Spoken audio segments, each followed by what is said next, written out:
Good morning. My name is Catherine List, Acting Director of the Philadelphia Art Commission. This is the March 25th, 2026 Sign and Streetery Committee meeting. This is a subcommittee of the Philadelphia Art Commission. This committee makes advisory recommendations to the full Art Commission. Today's recommendations will be considered by the Art Commission at their meeting on April 8th, 2026. For your information, today's meeting is being recorded, and by participating in the meeting, you are giving your consent to be recorded. A link to today's meeting recording will be posted to the Philadelphia Art Commission website following today's meeting. The agenda and meeting materials can also be found on the website. Committee members, good morning. A special welcome today to Troy Leonard, recently appointed to the role of architect on the Art Commission, who is joining his first committee meeting today. I'm going to call on you one at a time. Please introduce yourself and acknowledge that you can see and hear others. Shannon Garrison. Good morning, Shannon Garrison with the Historical Commission staff, and I can see and hear you. Good morning. Philip Green. Yes, I can see and hear everyone. Thank you. Morning. Troy Leonard. Good morning, everyone. I can see and hear you. Thank you. And Rayed Nasser. Good morning. I can see and hear everyone. Thank you. Thank you. Members of the public, you may comment on agenda items during the meeting. When the agenda item that you are interested in is being discussed, you can use the raise hand feature. If you are joining by phone, you may also use the raise hand feature by dialing *9 during the public comment period. And with that, as you can see, we have a fairly robust agenda, so we can go ahead and get started. Okay. The first item on the agenda today is a returning review of the Haraz Coffee House at 1822 Chestnut Street. We first saw this proposal back in January, and they have resubmitted with revisions. If you are here to speak to this item, please raise your hand and we will unmute you to speak. If not, we can go through the revisions. Okay, I'm not seeing any raised hands, so this slide has the revised proposal. The most significant change is that they have changed the backer panel to this wood grain print backer panel. We do have the previous submission. If you would like to see how that has changed since the first, the earlier submission had utilized a black backer panel. And additionally, they had removed the projecting sign that is not permitted at this location.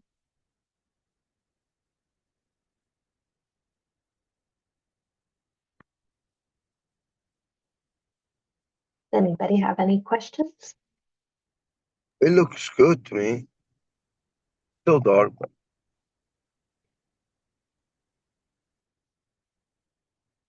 Philip, you're muted.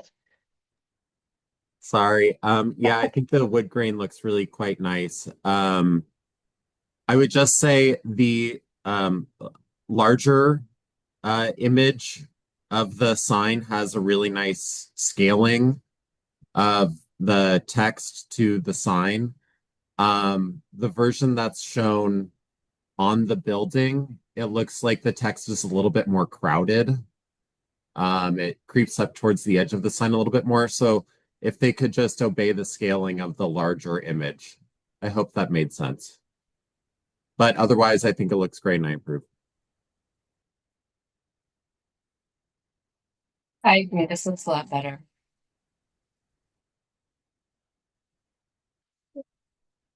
Anyone else have comments on this one? Okay. I think with the note to follow the spacing in the dimensioned sign drawing rather than the rendering. I think we are good to recommend for approval. Okay. Okay. The next application on our agenda is a first review for a sign package at the National Constitution Center. Okay. Nova Harris, you should be able to talk us through this proposal. Hello, can you hear me okay? I can. Good morning. Good morning, how are you? Doing well. How are you? Good. Okay, so my name is Nova Harris. I'm presenting on behalf of Exit Design for the National Constitution Center. If you want to go to the next slide. So our scope of work is centered around providing a warm and inviting welcome that emphasizes the National Constitution Center's brand and mission. Today, I'd like to share interventions we're proposing to the parking garage entrance and main entrance to welcome visitors, whether they're arriving at the NCC parking garage or walking up through the main entrance, guiding them towards admissions. Next slide, please. Our goals here for these interventions are to support the visitor experience ahead of the America's 250th anniversary celebrations. In anticipation of this, the National Constitution Center has several new exhibitions opening, and we want to support their visitors' needs by ensuring clear identification through accessible and inclusive signage. We also want to establish a cohesive signage framework that is adaptable and can grow and evolve, and these interventions will help visitors by improving wayfinding and reinforcing the National Constitution Center's mission and identity. Next slide, please. You can forward, just showing the location of these signs and the placement of them. The National Constitution Center is bordered by 5th and 6th Streets. The parking garage is accessible via Race Street, which is sort of identified as C in this labeling, whereas the main entrance sits on Arch Street across from Independence Mall, which you can see is labeled as D here. So we have 4 signs to review today, which I'd like to walk you through.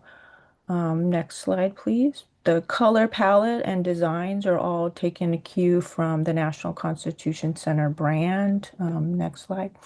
That is their stacked logo there, a color palette, their main color palette, and then the typography we're also taking from their brand palette. I'll go to the first sign, which is a low wall parking directional. Next slide, please. Sorry. This is a directional we're proposing off the corner of Race and 6th Street. It's a painted aluminum panel with reflective vinyl text that would be attached to existing National Constitution Center fencing. It helps direct traffic towards the parking garage entrance coming from both 6th Street and Race Street approaches. You can see in the next slide, we have a rendering of what that would look like in situ. And again, it's attached to existing fencing. There's a lot of trees in this area, so we didn't want to look at attaching to the facade. And the next one, next slide, the next sign is a parking ID pylon, which is located down from that directional at the entrance of the parking garage. If you could go to next slide. This pylon addresses a few needs. It confirms arrival and provides messaging around the hours of operation. The pylon is painted aluminum cabinet with push-through illuminated letters for the P and National Constitution Center letters. We're proposing an LED message screen. You'll see it here is open, but the full messaging runs open, full, or closed as needed by the center's hours. On the reverse, we've also included a caution for pedestrians as they're crossing that sidewalk. If you go to the next slide, you'll see that there's sort of a blind spot for pedestrians coming up that way due to the guard booth. So we just wanted to include that messaging on the back for them.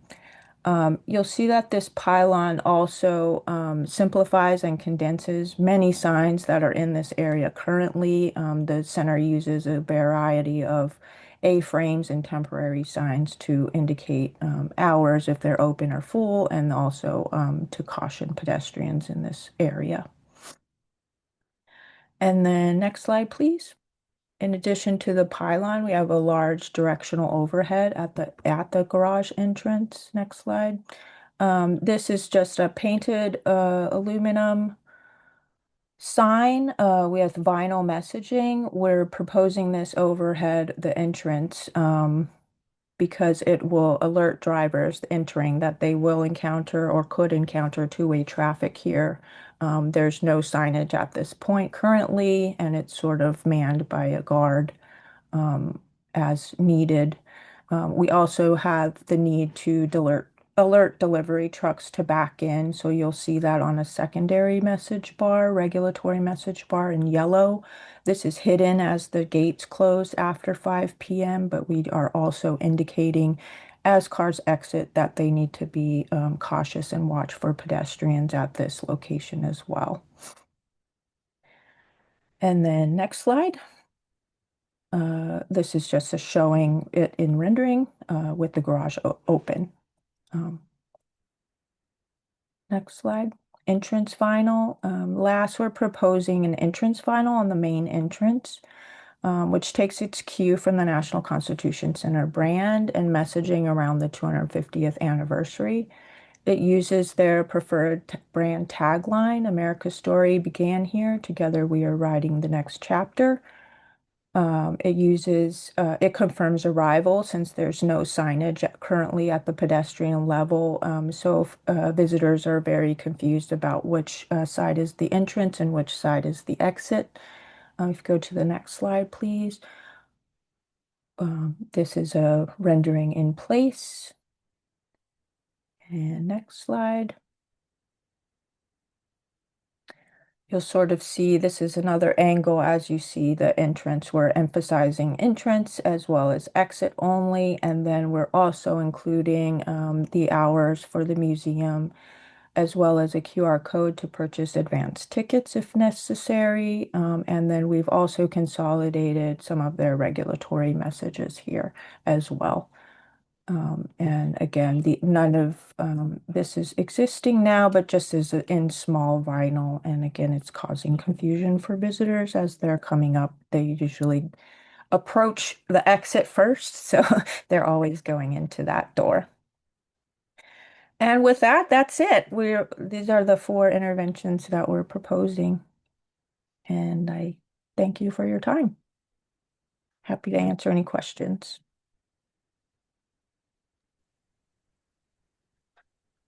Thank you so much for walking us through that. You're welcome. Do any of the committee members have questions? I'll start with a few questions. Good morning, Nova. Is that Good morning. your name? Yes. Good morning. Yeah. I think your presentation is very good, well presented.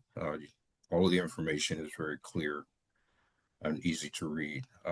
But I just have a few questions. I guess starting with the low wall directional sign.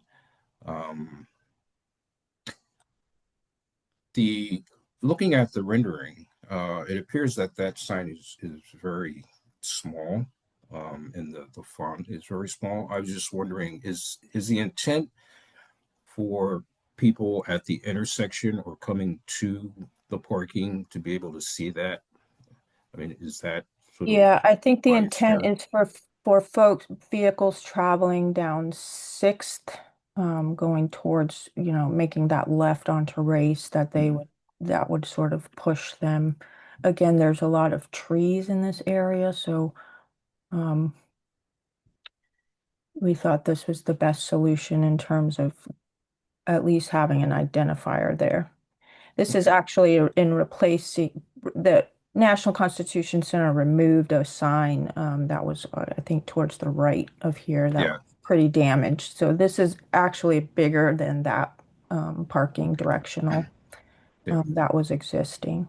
Okay. And we've just added the logo as sort of a marker again to note there's not really any branding on this side of the building, so you're not really aware that you've arrived at the Right. National Constitution Center. Yeah. That was my next question. Would the existing sign to the right be removed? So, Yeah, that's already Yes. been removed. okay.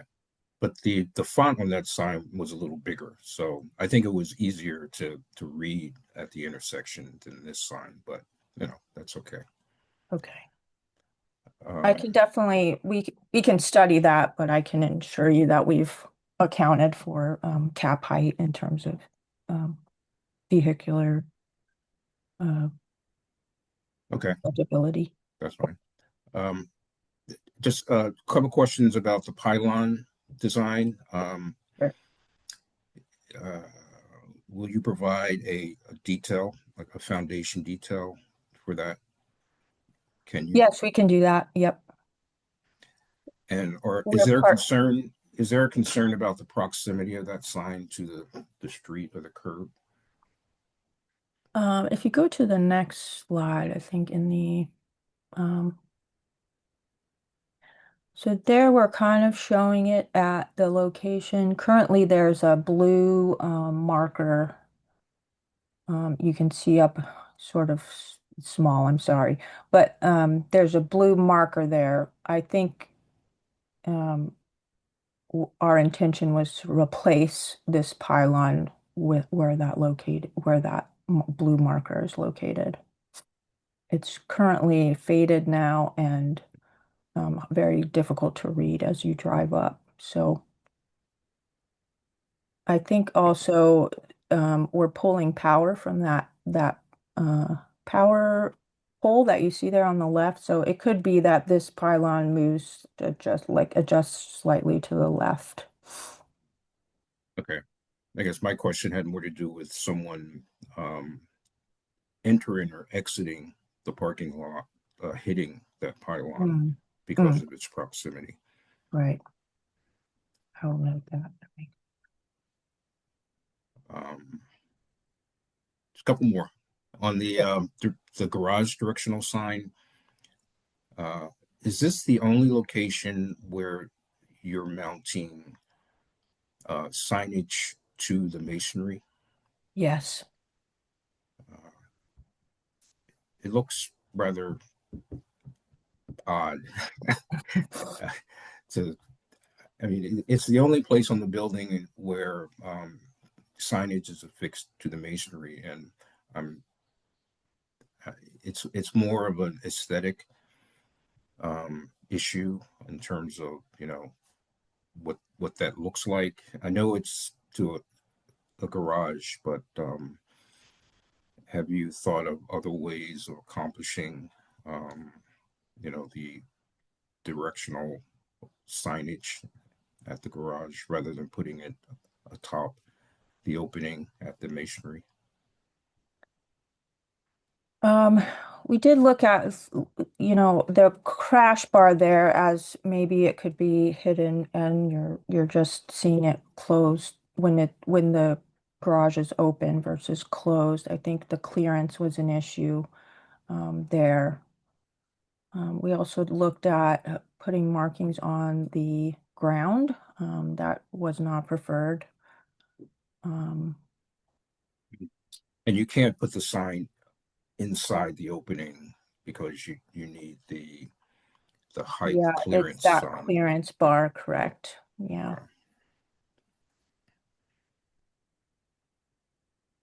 Okay. And that overhead is we're not showing here, but there's a whole we're redoing all of the signage within the garage, and so that overhead is just following that scheme as you enter. You can kind of see the second one down there in the.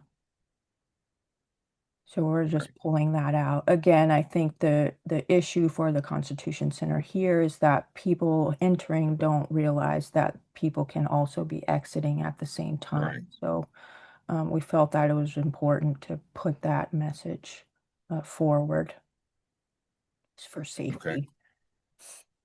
That's not a big concern. It just seemed rather odd that this was the only place that it happens. perhaps Yeah.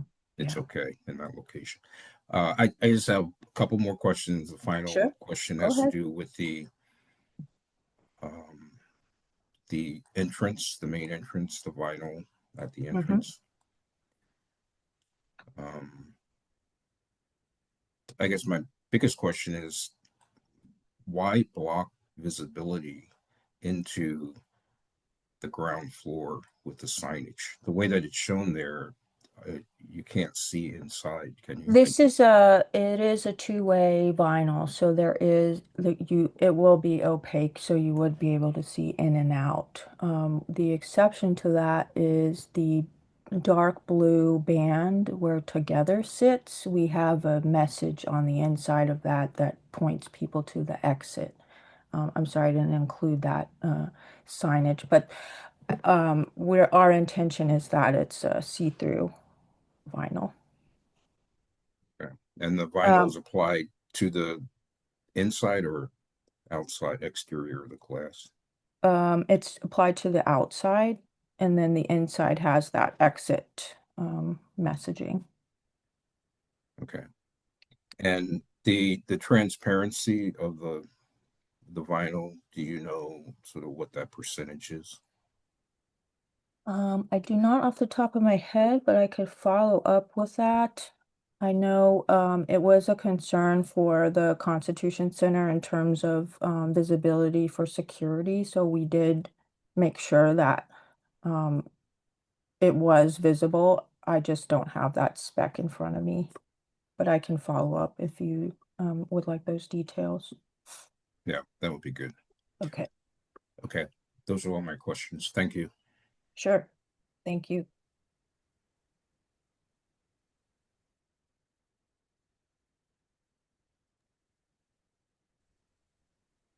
Okay, are there other committee members who have questions about this proposal?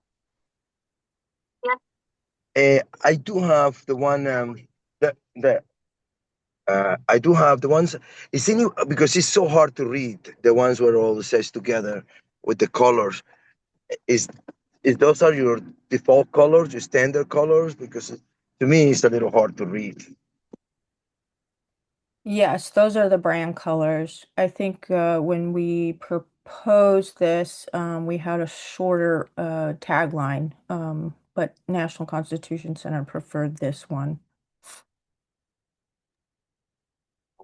Thank Um,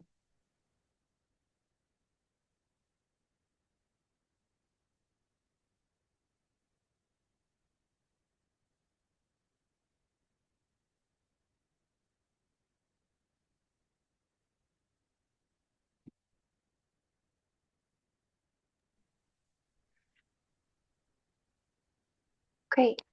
So Troy, I heard a request for details on the level of transparency of the window vinyls.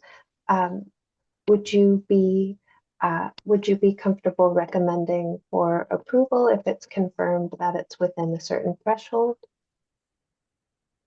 Yes. Okay. Okay. And are there any other comments that committee members have for the applicant? I'm okay. Yep, me too. Uh, so Nova, if you are able to provide the spec for the translucent window vinyl, I think we can make a recommendation for approval once we've received and verified that information. okay, sounds good. I will send that over right away. Thank you. Okay, great. Thank you. Okay. Next up, we have the Juice Pod at 1845 Walnut Street. Okay. Jack, you should be able to unmute yourself if you're here to speak to this item. Hey, good morning. Can you hear me? We can. Hi, everyone. My name is Jack from City Sign Services. I'll be presenting JuicePod here. Working with JuicePod and in conjunction with the landlord of 1845, to present this signage for their new location here. It is the bottom right corner of 1845. It's a small little retail store here. There's been plenty of different stores here over the years. We're presenting a panel sign, 8 feet by 15, relatively small, fits right in the top facade there. The customer, we pitched the letters at first. The customer preferred the panel to match some of their other locations as the signage that's kind of existing out there. The color is it's an anthracite gray, which the landlord is looking to roll out in the future to kind of make the signage somewhat similar. I think he's planning on in the next 6 months to a year, kind of turning some other signage in his building over to this color to create some uniformity. So we kind of didn't really get a choice on that color there, but nonetheless, it's pretty common, fits in. The illumination is 3000 K. This is a little bit different than some of the other signage we've done. Standard lighting, it's a little bit less. It's amber lighting. It's soft. The landlord is also converting lights in his facade to be this illumination, this Kelvin temperature. Kind of getting rid of bright white. The panel secured to the fascia. We'll survey for hardware there, but this is kind of just the signage we're presenting. Nothing really else, just this panel. Juice Pod, the font and logo are within their brand. And that's pretty much it. The second page is not great for view, but it gives you an idea of where this location is in conjunction with the building. That bottom right corner is basically the facade there. It's 19 feet in length of the entire storefront, so it's pretty small.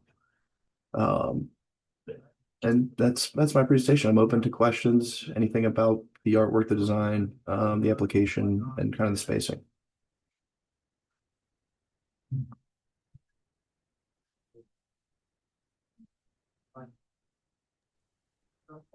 Thank you for walking us through that, Jack. Sure. So, looking at the rendering of the storefront and the logo artwork below on the drawing, it looks like the letter spacing might be slightly wider in the proposed storefront. Is that accurate? The customer supplied artwork versus the rendering, or the top right, So bottom left? that on the top rendering showing the signage in the storefront where the logo is, in a linear fashion as opposed to stacked like it is lower on the sheet. It looks like the kerning might be slightly wider there. I think the way it's shown in the horizontal format reduces legibility a little bit, and it should be a little closer to the spacing in the lower logo. Okay. I can talk to our designer who translated the stacked to the horizontal and confirm that it's there. I think we'd also benefit from probably some more measurements on the lettering and identifying the clear space, which we can adjust as well. It's hard for me to tell. If I blew it up, it would probably be a lot more noticeable, but I can look into that with our designer. He's right next door to me. Yeah, I think that the kerning is a little bit tighter on juice and less so on pod. Pod looks a little bit more spread out. And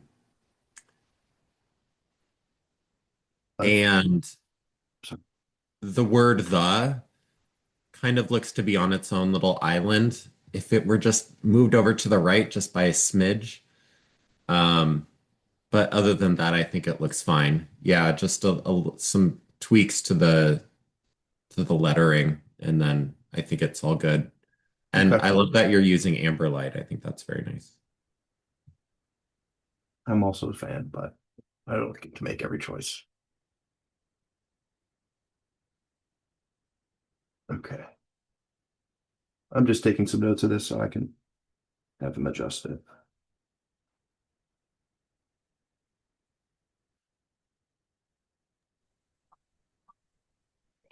Any other I comments concur from? with Phillips. I just have a quick question on the detail on the sheet, the, the first sheet. Are you replacing the material within the existing storefront? No, we're not replacing any of the facade that's existing. What's up there is kind of an aluminum like sheeting over the facade there that's existing, and we're not adjusting anything behind it. Okay. Or not And working. is that a like a window frame system with a panel installed? I I'm trying to believe I'm trying to understand how the detail relates to the existing uh, framing, the because it the looks like you're going into something that's masonry or something that has considerable depth with the anchor bolts. yeah, so I need to survey the actual mounting, what the material that's there, but that is definitely a permanent structure within the window framing. I'm not sure if there's cross beaming there structurally. Um, but it's definitely solid. And it's not that deep. It's I think the overall facade from the inside and the outside is less than 6 inches. So the sign itself sits outboard of the framing. Is that correct? It doesn't It's sit within the framing. it's gonna sit directly outside of the framing. Correct. Okay, that explains it. Okay. Thank you for clarifying that. That makes more sense.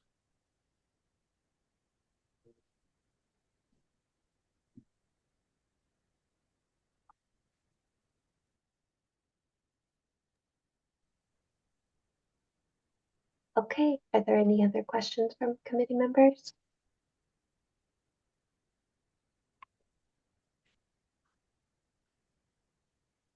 Okay. Not hearing any. It sounds like we would like to see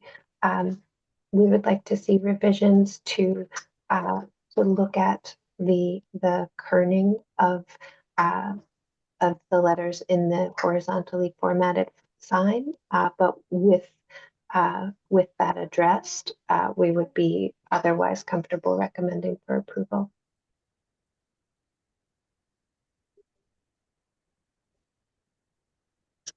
Any other comments from committee members? Sounds good to me. Okay, I approve. Okay. Thank you for your time. I'll revise and resubmit. Thank you. thank you.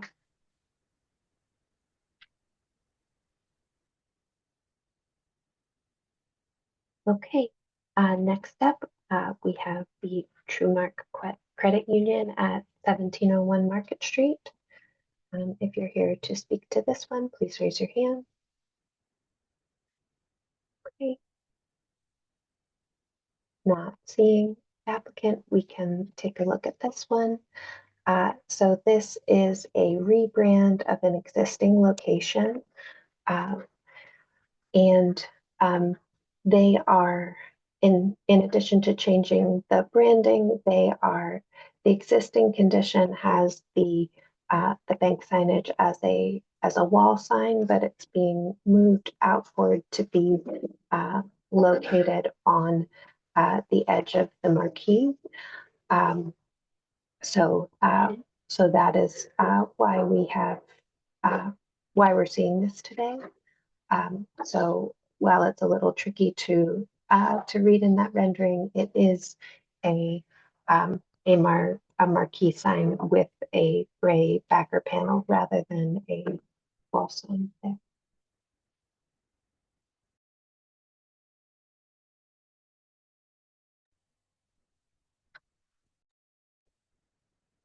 And maybe I'm missing something, but I can't tell what the actual color of the sign is, based on the three examples on the first sheet. One has stainless steel backing with purple letters. The next one has white letters with backlighting, and the third one is white letters on a black backing, which says that's what it looks like at night. So, I mean, does the color change at night? Background change at night? It's hard to determine the color of the signs and the letters.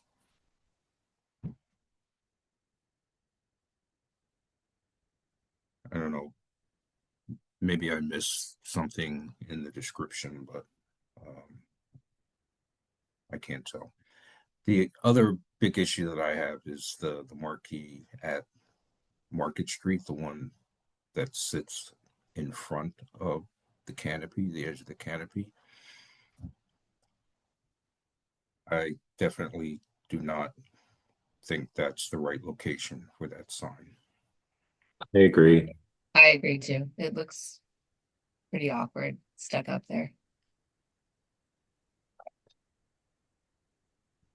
Yeah, I agree as well. To confirm, this sign on the marquee is the one we have purview over, but I would agree that it's not the best location for the signage, and that it would be more appropriate as a wall sign.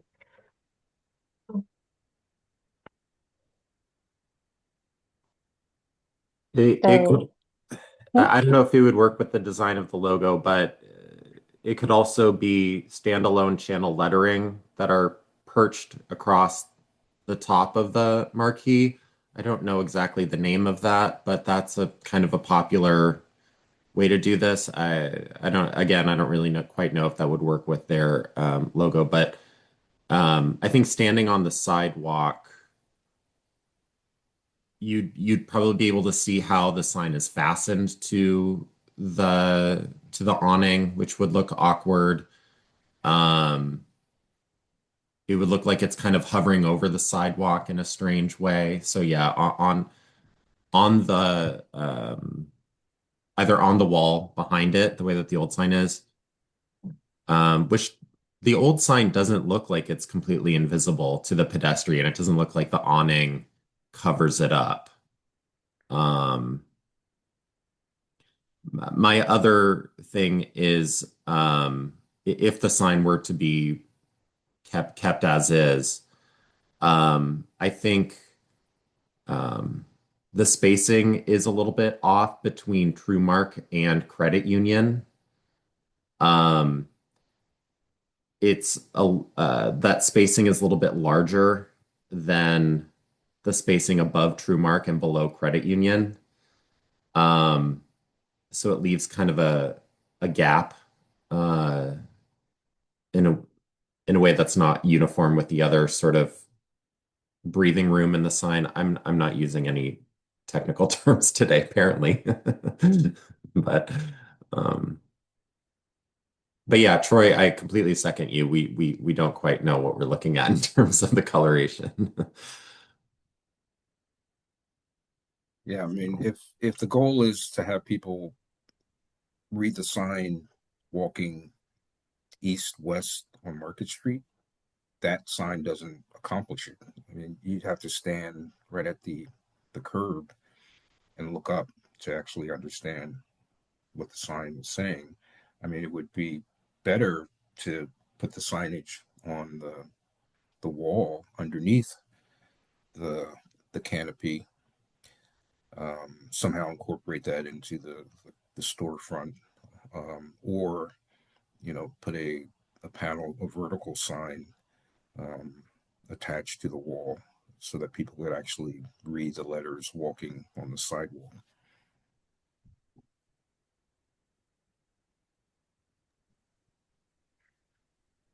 so my question for the committee members is, it sounds like we all agree that the marquee sign needs revisions, but would we do we disapprove of the marquee sign outright and suggest they pursue a wall sign as an alternative, or would an option where a redesigned marquee sign that does not have a backer panel also be considered appropriate?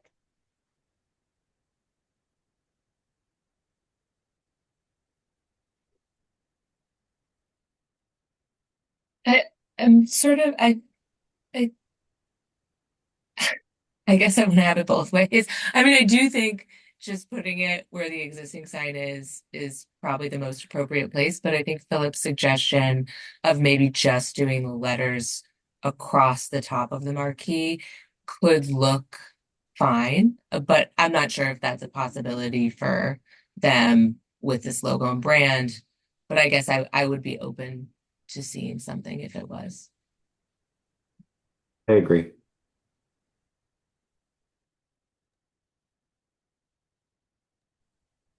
I think this is such an important intersection.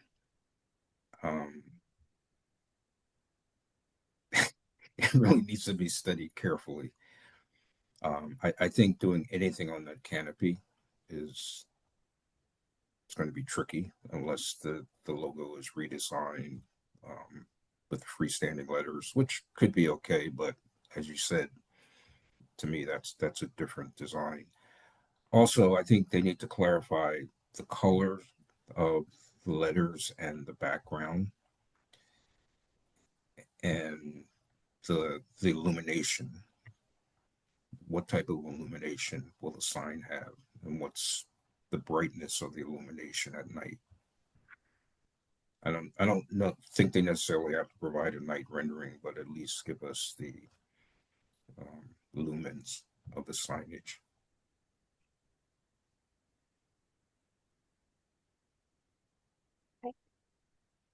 So we will recommend for revisions needed, and note that that either a redesign of the marquee sign to eliminate the backer panel, or an alternative wall sign approach would be recommended, and ask for details about the color of the letters, background, and illumination, as well as the brightness of the illumination. Sound good? Yep. Okay.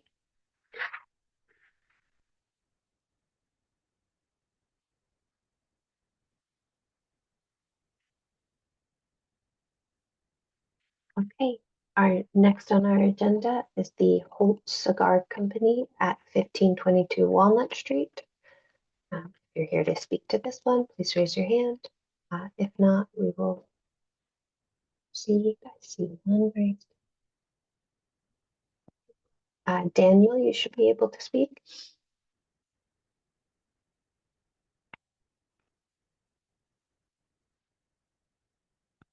Daniel, you'll need to unmute yourself.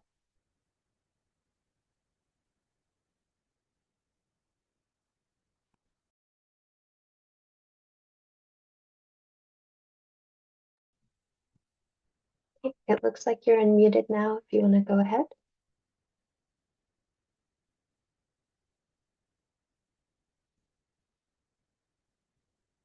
Good morning. Can you hear me now? We can hear you now. Sorry about that. My name is Dan Velacci. I'm with JKRP Architects working on this renovation for Holt Cigar Company. Basically, the renovation is just on the ground floor retail store that is currently existing. They kind of want to make a refresh of the brand to align with another project that they did in the Northeast near their headquarters. So as part of the project, we are renovating the facade to sort of make it a little more in line with the rest of the existing facade above, making it a little more inviting, street focused, while still separating the two brands that they have, which is Ashton Cigar Bar on the second floor which is the right side entrance, and the cigar store and lounge on the left side. The goal is to make it similar to the design in the Northeast. If you see that picture on the top signage is kind of what we're basing this new signage on the left side, with longboard backing and white faceless channel letters that'll be lit at night. And then the cigar bar on the second floor will just have a chrome crown with halo lighting behind it and just read cigar bar.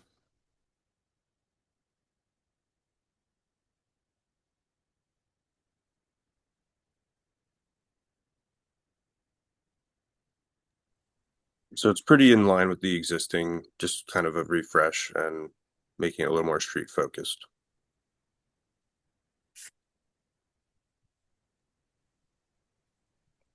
Thank you, Dan.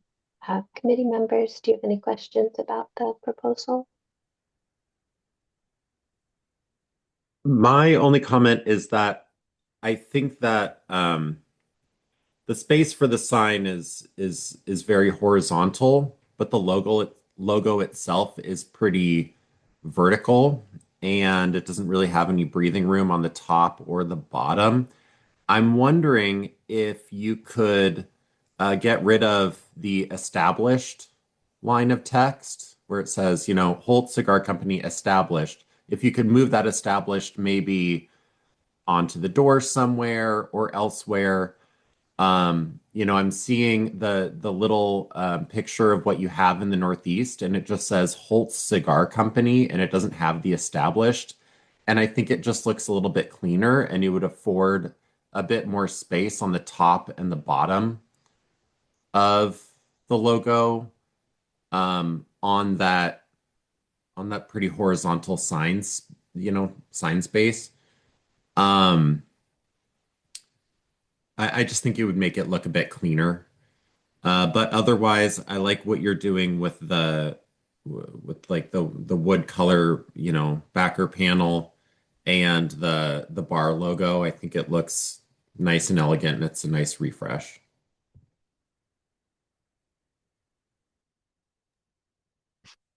Okay, thank you. Yeah, we can look into elongating that sign a little bit, making it more visible. Would if you can't eliminate the established date, could you make the letters a little smaller? I mean, are they smaller than the existing sign? It's hard to tell looking at the photograph. It's about the and same, rendering. maybe slightly smaller.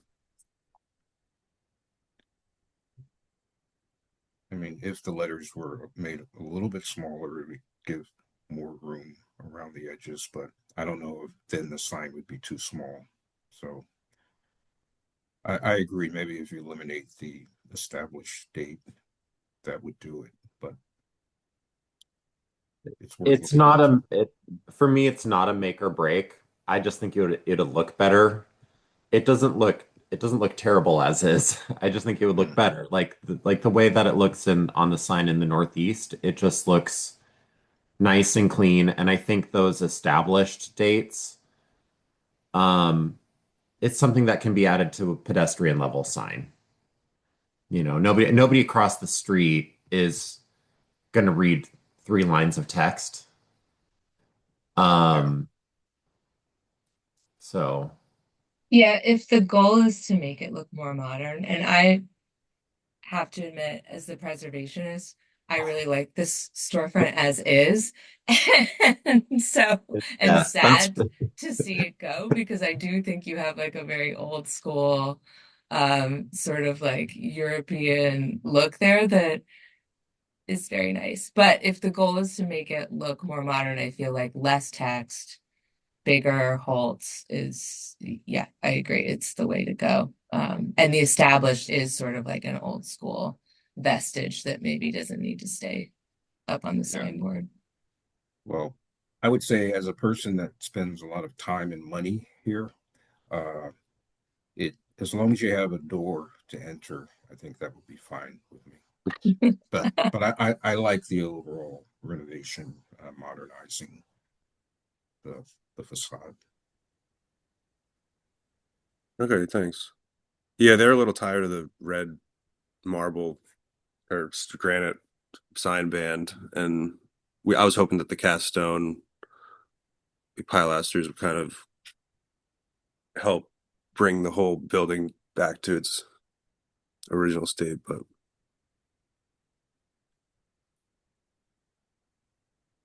but thank you for your comments. So would we like to request revisions to see either the line of text eliminated or another solution, or are we comfortable recommending for approval with the suggestion that they consider removing the additional text?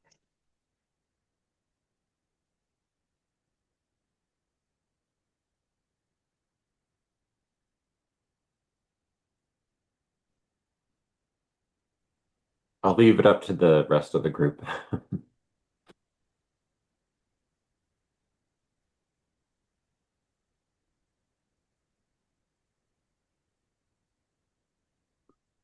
Let's go with the suggestion. Let's go with the suggestion. I think that we made our case. I'll go along with that. Yeah, me too. Okay. Okay. All right, we will recommend this for approval with the suggestion that the established date text be removed so that the sign can have more breathing room. So, Thank you. Okay, thanks all. okay, and I believe we're going to change our slide presenters briefly. And the next application we will be reviewing is the Bank of America location at 1615 Chestnut Street. Okay, screen looks good. And Jim Swan, you should be able to unmute yourself to speak to this proposal. Hello, good morning. Good morning. Thanks for having me on.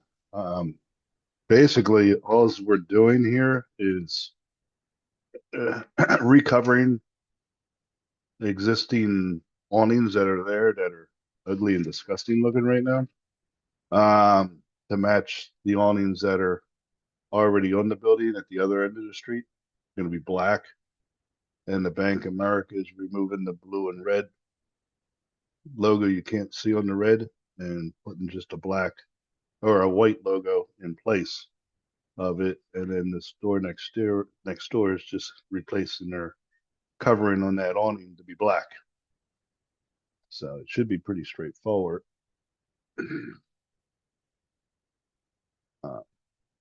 But what's going on? I mean, have any questions on that? We're not putting anything new, we're just reusing what's there already with new material.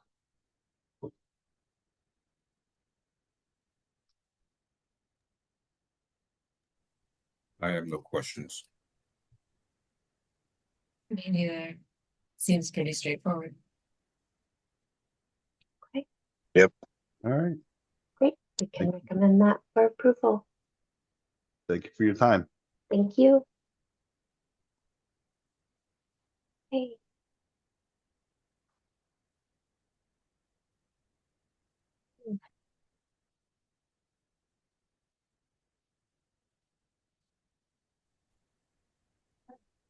Okay, the applicant team should be able to unmute themselves at this time to Good speak morning. to the. May I be heard? Yes, we can hear you. Good morning. My name is Neil Sklarov. I'm an attorney with Dilworth Paxson in Philadelphia, and I have the pleasure of representing the School District of Philadelphia this morning. With me to make the presentation, and hopefully you will make them panelists, are Brandon Johnson from the School District of Philadelphia, Daniel Brown from Ewing Cole, the project architect, and Chris Sofiantini from Ian Smith Design Group, the consulting architects for the exterior of the building. I'll ask Brandon to give you a brief overview of what the project is, and then ask Chris to make a presentation on the signage. Okay, the team should be able to unmute themselves at this time. Good morning, everyone. My name is Brandon Johnson. As Neil said, I am the representative for the School District of Philadelphia. This project is a renovation of the community center and auditorium of the Sayre Morris Recreation Center. We will just be doing a full renovation of the building, bringing the natatorium that has been unused for the past several years back up to compliance for the community. Thank you. Very well. Chris, would you unmute yourself and go through the signage for the committee? Yes. Can you all hear Glad me? to take questions. Can everyone hear me? Yes, we can hear Okay. you. Thank you. If you'll turn back to the, well, I guess I can start with this page of photographs first. My name is Chris Oviantini. I'm working on the exterior architecture, mostly masonry restoration in this case. And as part of this project, we will be including signage and painted elements on the facade of the building, primarily on the south facade, which is what we're concerned with, which happens to be the Spruce Street elevation. There are 6 signs proposed as part of this proposal. 3 of them you'll see are very large text signs. So that is the REC for recreation, the Sayre text, and the pool text. And 3 of the signs are much smaller, and these are aluminum pin-mounted signs that will be installed within the recessed entry that is somewhat visible from the street frontage, but is a little less visible. Part of these 3 larger signs are mural painted signs on the face of the building, so they have no depth or installation methodology. And there are other painted elements of the building that they are intended to match. As you'll see in the renderings, there are blue striping elements that accent the fins of this existing building. And our signs are intended to sort of mimic that idea and act as kind of a wayfinding for members of the public to sort of call attention to where the entrances are, but also provide identity for the building, and also kind of call attention to the fact that it is indeed a pool, and that sort of ties into the identity of what we're doing here. On this particular presentation, I don't have a rendering visible for the recessed area signage, but we do have that available if you'd like to look at it later.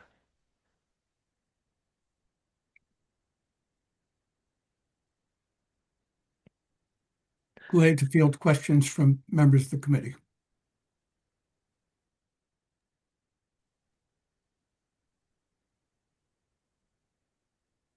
I'll start. I think this is an interesting proposal, interesting design, a good way to breathe new life into an existing building and do it in a very fun, creative way. So I think overall the concept I like. I just have a couple of questions. Do you consider the signage on the, or let me rephrase that, the large painting on the wall, the 3 signs, do you consider them as signs or murals? So this is something we went back and forth about quite a bit as to sort of how the city interprets it. We were always wanting to think of it as murals because it's obviously easier to get approvals for. It's not going to be a mural in the sense that it's going to feature, like a elaborately painted graphics, like you typically think of a mural. It would be for what we imagine right now, just colored field areas of paint, and they're all the same color. And each of these 2 corner ones, so the rec and the pool signs, they feature kind of a larger black rectangle that is sort of adjacent to the text in the way that it would read as also part of the sign for the sense of the application, even though that is really more of a painted wall area, much like the fins of the rest of the building that we're showing. And who would paint the signs? How would you control quality of the lettering and making sure that the letters and the signs were at the same level of quality as you show on the drawings. I mean, it's a fair question. I don't know technically who would be hired to do the work, but it could be someone with a a mural artist background, so that they have that kind of level of skill that they can have a quality to that. Not like your standard painter isn't necessarily capable of doing that kind of text the way we have it shown. Yeah, I think that's an important issue that needs to be clarified, because you want the sign to be um, you know high quality level, and you can't leave that to the contractor, or you've got to have a specific specification, or however you want to do that to make sure that you get highest level of quality for those signs. That would be my recommendation. Excellent point. Thank you. And will the existing brick be cleaned of the entire building? Yeah, so the existing the extent of the repairs, we're repointing everything, repairing damaged masonry units, cleaning the efflorescence and the vegetative sort of damage to the facade, making it as nice as we really can, and cleaning the facade wherever it's needed. Um, uh, Also, as part of the exterior envelope, you may have picked up on is that all of the existing glass block windows are being replaced with new windows, so it's going to have a completely new look about it. It's all said and done. Yeah. And this goes back to my original question. I should have asked it first, but why not use aluminum for all of the signage? And what is the significance of painting on the existing masonry versus application of aluminum signage? It may be a factor of how we sort of called attention to the fins, and how if those end signs were different, it may not tie in as well. Or it could be a price thing. I'm not 100% sure. I think Ewing Cole would have a better understanding of the cost implications of that. But So that way you would assure the level of quality would be consistent, and you'd be able to remove the signage at some point without affecting the brick. Yeah. Overall, I'm absolutely loving this concept. I think, yeah, like what Troy said, you're breathing new life into an old building, a building that it looks imposing and bringing a lot of kind of softness and friendliness and energy to it. Um, my question is, in the renderings, the brick is very red.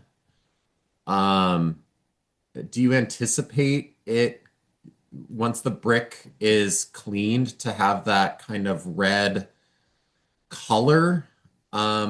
Because the renderings look great with the red and then that kind of like ocean blue lettering and fins on it. I think it's really attractive. But once you clean the brick, if the brick retains kind of more of like a brownish tint to it, you might need to adjust the lettering and fin color so that it's maybe a little bit lighter, so that it pops a little bit more. Um, I understand that you can't really tell until the brick is cleaned, perhaps. But if you could just speak to, do you anticipate it being that level of red color? Yeah, I don't anticipate it looking quite that red. I'm sure that was just a fluke of the rendering. But we'll definitely take that into consideration as to when we pick the color, the final actual blue shades and everything. Okay. Yeah, this is Dan from Ewing Cole. I think we'll go through a mock-up process to try to select the proper color once we get all the cleaning done. Okay. Great. Yeah, I would be fine with approval, just knowing that you'll select the right color. I think what you've demonstrated so far shows like a knack for detail. So Yeah, I like the idea. It just like Troy said about the quality. Want to make sure it works. That's all. But I do like the idea. I'm less worried about a muralist being able to pull this off. Um, Philadelphia is probably the only city in the country that has like a muralist class where you can make a full-time living being a muralist. It's like you throw a stone and you can hit 10 muralists. And so I don't think that there's a lack of talent in the city that could pull it off, just so long as you hire one of those folks. And Mural Arts has an entire Rolodex, so.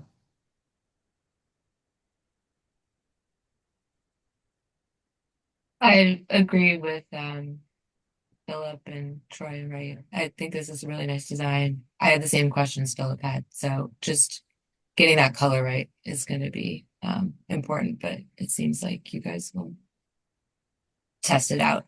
So I'm good with approval. Okay, so it sounds like we're comfortable recommending for approval with the notes um, to ensure that there's a high quality installation for the painted portions and that the final color selection provides appropriate levels of contrast with the brick. Yes. Okay. Thank you. Great. Thank you. Okay. So our next item is the chocolate factory. And okay, you should be able to unmute yourself at this time. Oh, hi, good morning. I'm Fotini Custer, was part of the development team for this project. So full disclosure, we had Fast Signs going to put this together, but I'm happy to walk you through any questions, but it's a redevelopment, adaptive reuse project in the Bridesburg / Frankfurt area. It was this dilapidated old Blumenthal chocolate factory building that used to actually produce some of the original chocolates for movie theater candy in the early 1900s. And it remained kind of an abandoned site for years. And Greg Hill purchased it several years ago. It's been completely renovated for a social services. It's a social services hub. We have Concilio, and in there they're housing a CUA program, which is it's a community umbrella agency program for children who are removed from their homes in emergency situations before they can be placed in either foster care. So they come to the site. We also have Gateway Services, which is similar kind of wraparound family services organization. There's the Madden School, which is a daycare. They're accepting, they have both private and publicly funded students. And then actually Biata Nursing just signed a lease to put some of their administrative offices in there as well. So so this is just it's a historic building. It's on the NPS. So our guidelines are very limited as to where we can hang the signs, the size of the signs, exactly where they can go into the brick, the way they could attach into the brick. And the signs they're over the right of way. So I think that's what triggered me being here today. So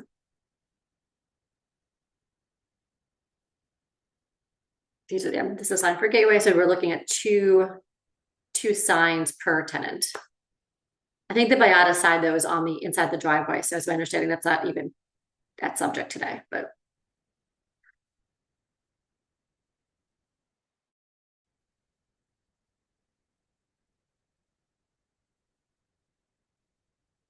and that is not covering up the office line. That's just going above the door there. It's kind of hard to see, but you could zoom in. The office is part of the historic building. We're not gonna touch that.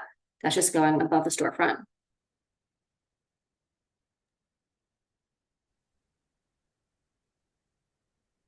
The lower picture, it's kind of hard to see.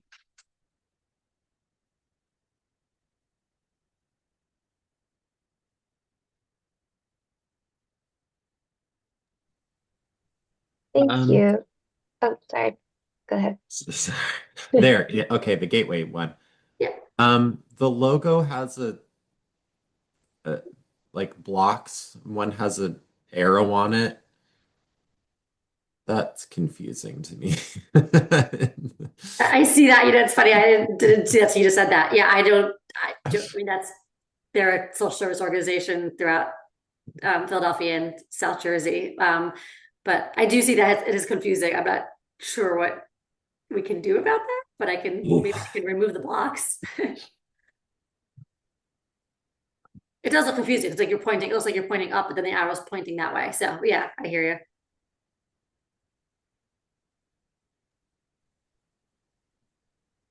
I think this is a minimalist yet very effective way of dealing with the signage. I think the details work. They look good. They're well crafted. It adds a touch of color to the facade without imposing too much on it, and it does its job. Yeah. Yeah, we didn't really, it's such a beautiful building. We didn't want to put too many banners on it. And thankfully we're limited by historic. So that was actually a good way to go back to the tenants and be like, well, we can really only do this, you know? So it was a good way to not over signage it. For the flat wall sign for the Madden School, could that match the yellow banners? Yeah, I actually think I like that better if it matches the yellow banners. I agree. I don't know if that's is that I guess it's still part of your review for that too. I put everything in here because I wasn't actually sure till after I submitted it, but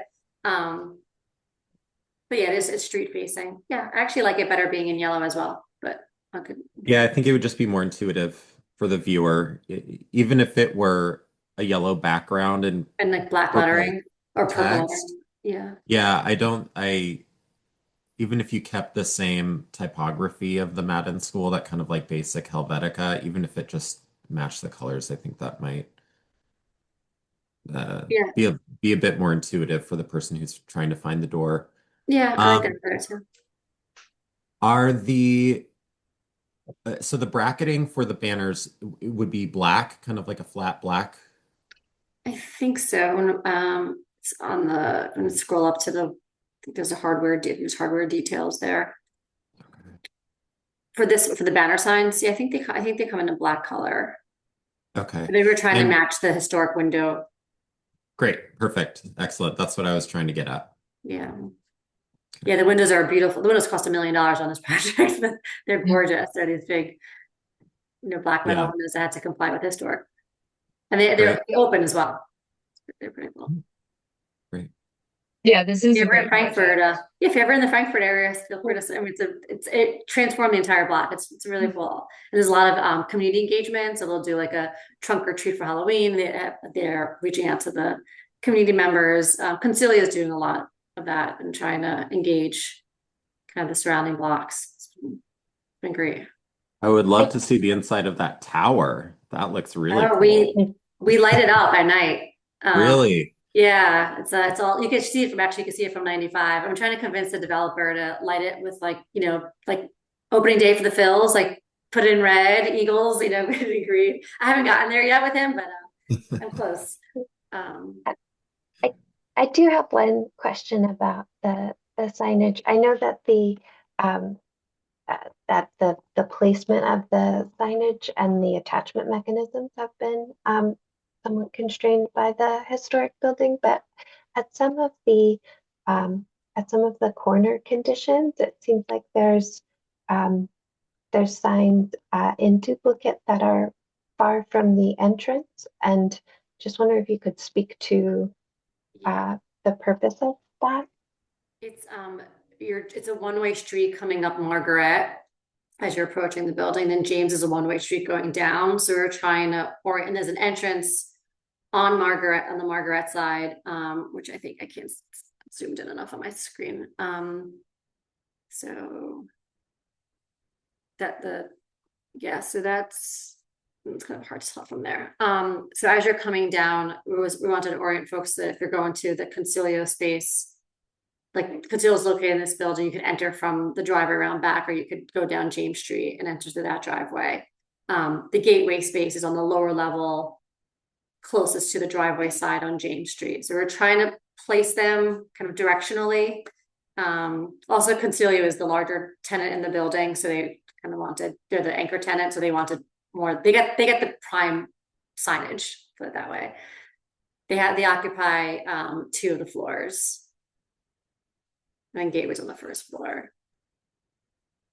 I caught when you were scrolling through them quick, on the banners, the Gateway and the Concilio, they have different arrows on them.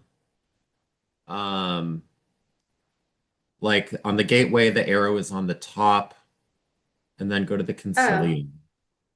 The arrow is on the bottom. Oh, that's a good point. Switch them to so they're consistent. Yeah, Yeah. whatever way that they're consistent. That's a good point. Yeah, I didn't notice that. Oh, Right. I'm wondering if it's because Concilio has their kind of graphic flourish on the end of their logo, and on the Gateway it's at the beginning, and so maybe Yeah, maybe it'll be too confusing if you put the sign next to the arrow next to the flourish. It might look like it's part of their. yeah. So I can maybe see why that was done that way. They're not next to each other. So Gateway's flagged the entrance of one driveway and entrance of the other driveway at the kind of the ends of the building, and the Concilio ones are in the corner between at the intersection of Margaret and James. Okay. So they're I not still right next to each other, if that helps. I still think if they could be consistent, I think it would just be easier as people navigate the site if they're driving around. Yeah, I agree with that. I think that's a good point. There could be like a background color treatment or something that Right, or the kind of arrow could be a distinguish different them. color or outlined or something to make it stand out. Yeah. Yeah. I'm not a designer. I run site work and underground utilities, so this is foreign to me, but I but I appreciate, I can see what you're saying, so I appreciate that. Yes, maybe even changing the color of the arrow might be enough to make it stand out.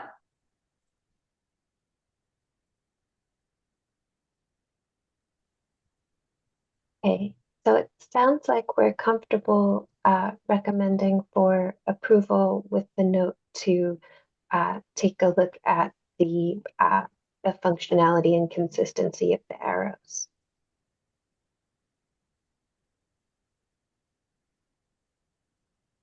And a recommendation for the color of the The Madden Madden School sign, yeah. I don't know if they did that because of like the black windows and it looked better there, but I like the idea better, making it the yellow and the purple, making it the colors of the school. Okay. Also make it a little bit brighter on that entrance as well. Thank you. This is really helpful. I appreciate the feedback and the review. Thank you.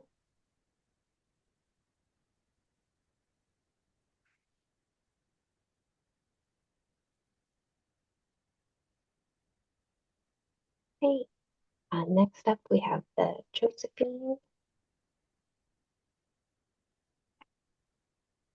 Hey, Catherine, you should be able to unmute yourself. Good morning. Can everyone hear me? Yes, we can. Great, thank you. Catherine Missimer with Claire Harrison. We are the law firm representing Southern Land with respect to the Josephine, which is the mixed-use building at 1608 Sansom Street. The building does run from Sansom through to Moravian, so we do have 2 street frontages on the building. Today's proposal is for a collection of 5 signs. The building is zoned CMX 5, and it is located in the Center City overlay with the commercial district, which is bringing our jurisdiction to the Art Commission. What we're proposing is a collection of wall signs and 1 window sign. You'll see on sort of the rendering in front of you, there is a tall Josephine sign. The building is the Josephine. It would be a flat wall sign, and it's easier to see in one of the renderings, but that sign does jut out from the facade of the building, and it would be visible to eastbound traffic on Sansom Street. So that's a bit clearer as we get farther into the presentation. You're looking at the facade, the all glass structure, the third from the left is where the residential entrance is, and the proposed window signage would be on the main door entering the building. There are commercial spaces in the brick facades and a parking lot entrance for residents in the final fourth brick facade. And you can see that in the lower right rendering there. Proposed signage both above that parking lot entrance as well as on the garage door. That's just vinyl lettering designed to be installed on the door itself. Perhaps flipping to the next page. So these are the details of the signs proposed. Again, the tall Josephine sign would be installed along that jut out in the facade, so it's visible to traffic and pedestrians walking up Sansom Street. There's a proposed residential parking sign. That's number 2 in the plan in front of you. That would be installed above the resi parking entrance, also on Sansom, as well as the vinyl lettering proposed for the garage door there. Sign 4 are the window labels that were referenced in that glass facade. That's the entrance to the residential units. So that's what we're proposing on that door to set that apart.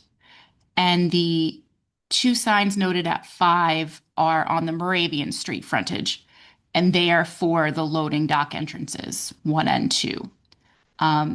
We do note sign number 6, the Uchi sign, that was separately approved previously, but we do want to be conclusive of the entire signage package. So just so you know where that is on the sign, or on the building itself. If you want to flip to the next slide. These are some views of the building and where signage would be located, as well as some views along Sansom Street. This is sort of a unique scenario. There are not a ton of residential uses along this block of Sansom. We do note that the Point, which is located across the street, does have signage above the second floor windowsill, and one of the parking garages on our side of the street also has a blade sign indicating parking. So there is some other signage along the block, but again, not a ton of like users. So the signage is a bit different in this location. And then I believe we have a couple more rendering views after this slide. Again, we're across from the Happy Rooster there, and some of the other taller buildings on Sansom.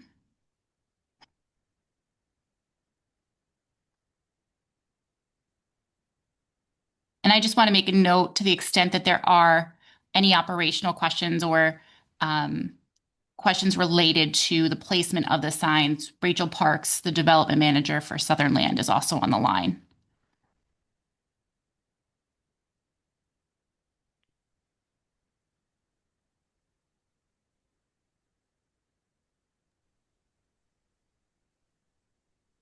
Thank you for walking us through that, Catherine. Sure. So, do you anticipate that the elongated wall sign for that is that you've described as the tall sign, given that it's placed above the second story, will require CPA? We do, yes. Okay. Okay. And again, it's in that location just to be visible from the traffic heading eastbound on Sansom. Our goal here is really to avoid a traffic jam backing up, trying to turn into the building if people are unfamiliar with the reference. So given that Sansom is a highly traffic street and often subject to delays as people are looking for buildings, our goal was here really to minimize that by the signage package. Okay. Committee members, do you have any questions?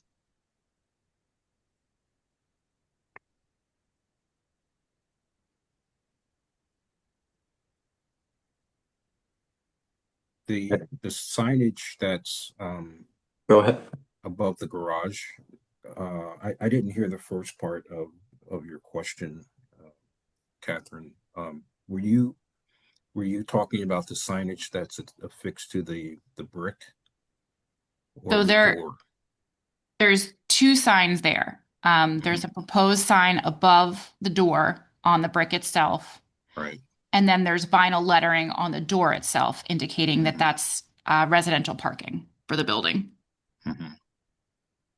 I mean, I understand the need to identify the parking garage. It's just the placement of that sign at the brick seems, I mean, out of place. It's the only place on the building in which you're fixing a sign like that, and it's right on just Sanson Street. Have you looked at other locations for that sign? I mean, could it be vertically mounted in the opening on the, I guess, the east side? Anything other than just affixing the sign to the brick there. I think it is consistent with the Uchi sign. It's in that same location, so it creates a straight line, but I see what you're saying. I don't know whether it's as beneficial if it's, vertical or along the brick to the side, but we can absolutely look at that. I guess I'm reacting more towards the grounding of the sign. It seems to be, the Uchi sign. It's that sign is within sort of an overall context, so it sort of makes sense where it's located. It sort of has context. Here, it just seems like, oh, we have to put a sign, an identification sign. Well, let's just put it right here on the brick. And it just doesn't seem like it's at home right there. Understood. We can explore that a little bit further and see if there's a better way to treat it. We go back to the other rendering so I can. Everybody's talking.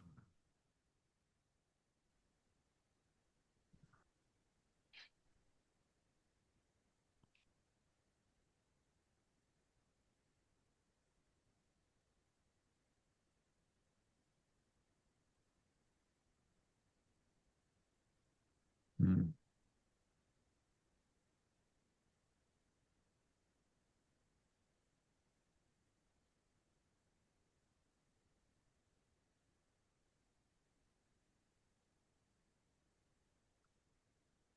Yeah, I am.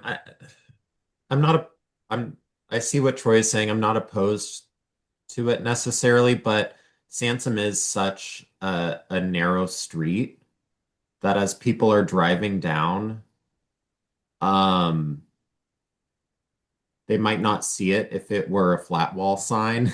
They would have to look kind of like directly over and up, um, to really see it. And by then they've kind of passed the parking garage.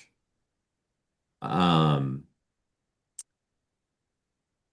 so yeah, perhaps if it were a vertical sign, kind of like within the garage opening, that faced the direction of the oncoming traffic.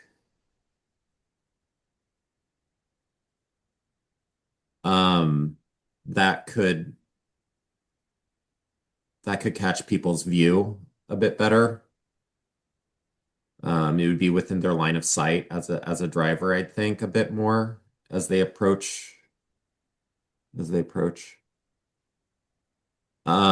only other comment is that this is a block away is a popular kind of like nightlife district on Fridays and Saturdays.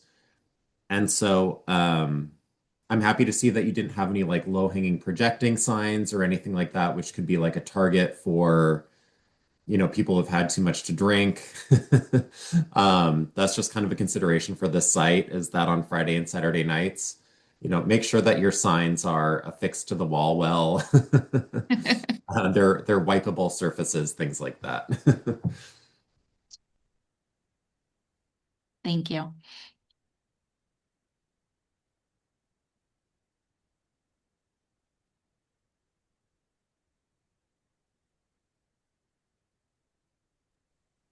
I'm just gonna echo what Troy and Philip said. If there's a better place for that resident parking sign, to me it's the only sign that sort of gives me pause.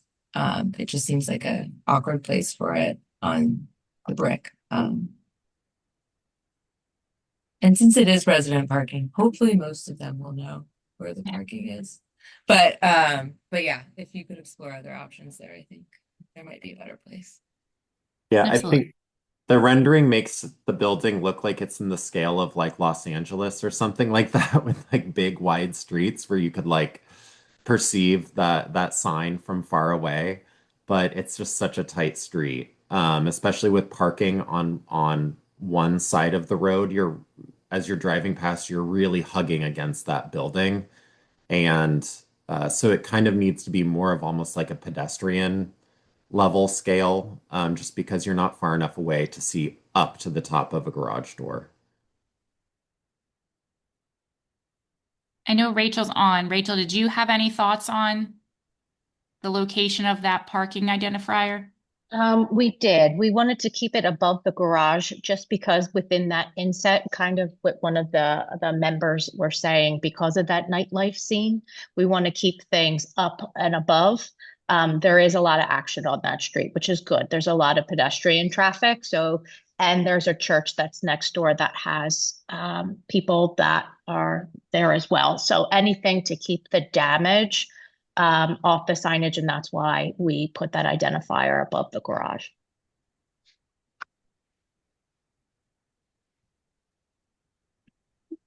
Are you more concerned with residents not being able to find it, or visitors pulling in, thinking that it's a public garage, and then having to like back out and, make a U-turn inside the garage, da da da da da? Because if it's more just residents finding the garage, I think most residents will know how to find it after they found it the first time, and they won't need a sign reminding them over and over again. But if it's, if it's, I think it's a little A and B because at the same time, like there's a lot of traffic that's on here. So that garage door does open up. Like it's good that it's right in your face for residents to know that it's there. But also since there's a lot of construction, people kind of pull into that little alcove and like block the street and are trying to run into other establishments on the road. So it's, if that door is opening and closing, there's another sign right above you like, hey guys, like this is the resident parking. Gotcha. Does that garage door uh, go all the way up to the brick, or is there? It looks like they're louvers, Like a horizontal transom louvers. piece A that's transom. there. Yeah. It does roll up. I believe there is a transom piece that's there, so it does roll up and down. I mean, could the sign go somewhere in that area if it has to be a horizontal sign? We can take a peek at that. Yeah, definitely. If it's like I said, above pedestrians trying to damage it, but we can definitely look at that option. You might want to also consider, because people are going to block that, just getting ahead of the ball, incorporating some sort of do not block signage or pavement treatment or something like that. Just a suggestion, because you're going to have to put it in someday. Yeah. So you might as well put it in now. Yep. Yeah. Overall, though, on this committee, I'm mostly concerned with the attractiveness of signs within the public realm. A lower priority is the absolute effectiveness of them, and I think that these signs are effective enough, and they don't add visual clutter to the public realm, and so I'm fine with it as is, just with those suggestions for improvements.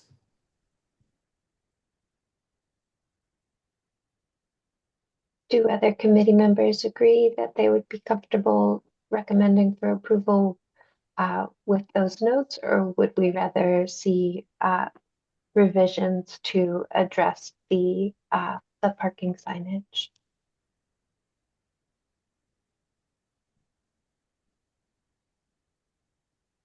I would like to see at least a attempt to rethink the resident parking signage in another location. Okay. Shannon, do you agree? Yeah, I agree. Okay. Okay, so we will recommend for revisions, asking to see an alternate solution to that parking signage specifically that offers placement that's not on the masonry as shown. Understood. Thank you. Thank you. Thank you.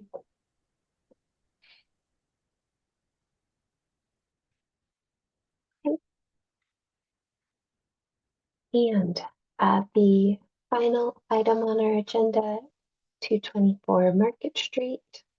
I think we can proceed through the slides on this one.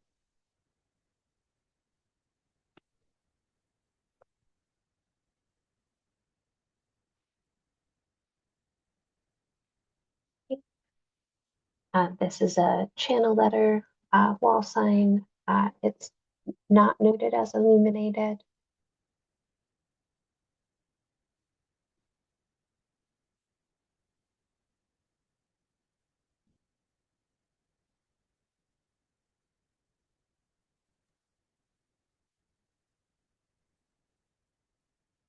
This building is locally designated, so I would just ask that I think these letters are directed mountly or mounted directly to the building, so I would ask that they use a raceway.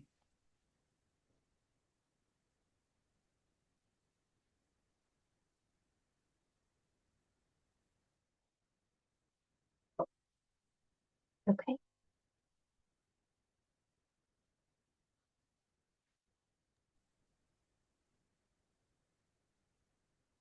I don't like that it would replace the existing sign. You look, you can look in and see what it says.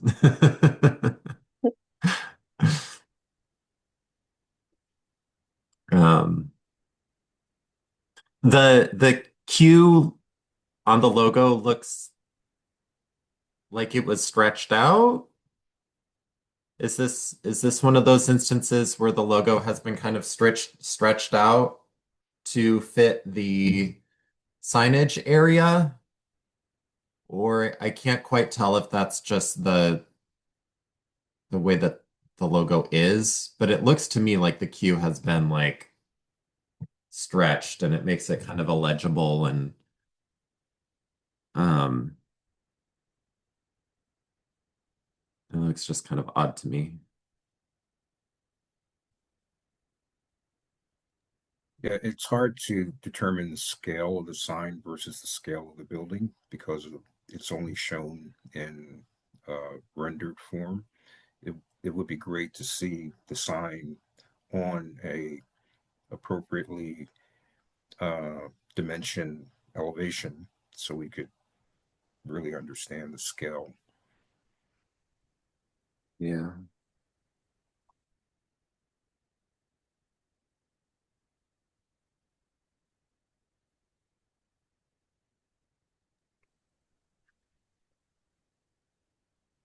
Okay, so it sounds like we'd like to see some more information for this one. Confirmation on the sizing of the Q logo, a scale elevation, and to confirm that the installation would utilize a raceway rather than individually mounted channel letters to reduce the number of penetrations in the building. I'm also seeing that the lettering isn't illuminated. And it's kind of that dark maroon red up against what appears to be, I don't know, a darker gray, black-ish backer. And I'm afraid that it might not pop quite enough. Especially with the lettering not being a super, it's not illegible, but I feel like it could use a little bit more contrast. so that people can find it a bit easier.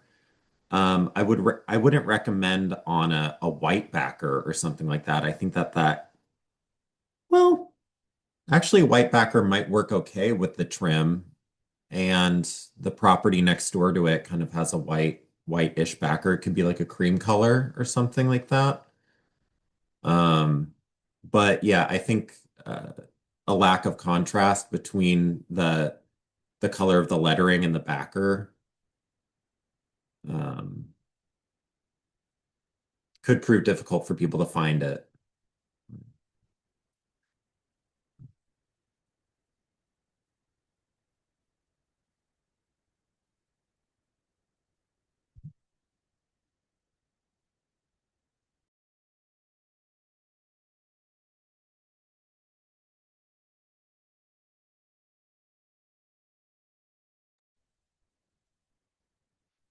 Okay, so in addition to, we're asking for a scale elevation, that they use a raceway rather than individually installed channel letters, and that they give additional consideration to the colors to ensure that there's enough contrast for the signage to be visible.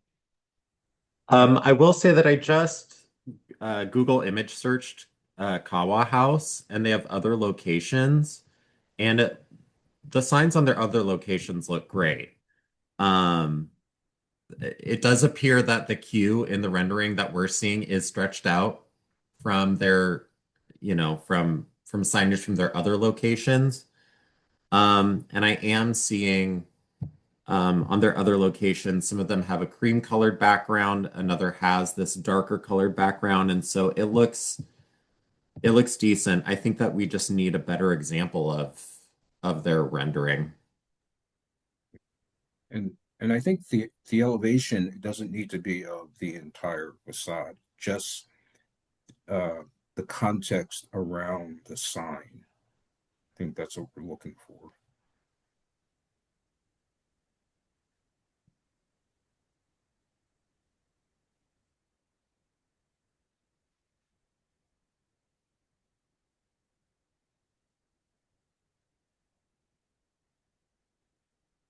Yeah, their other locations are very handsome, so I think they just need another pass at this one.